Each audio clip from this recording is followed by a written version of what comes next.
Welcome to the Bill Brown Ford aluminum clean room. We have a completely segregated room for working on these wonderful F-150 Super Duty, Expedition, and Navigator products.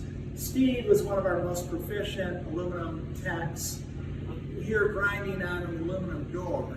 The whole purpose behind having a segregated aluminum clean room is to prevent cross-contamination and subsequent galvanic corrosion. So if a body tech is grinding on an aluminum vehicle and another body tech next to him is grinding on a steel vehicle, those dusts can waft in the air and land on each other, and now you have dissimilar metals contacting, for example, steel dust landing on an aluminum surface and aluminum dust landing on a steel surface. And again, this is in the raw form.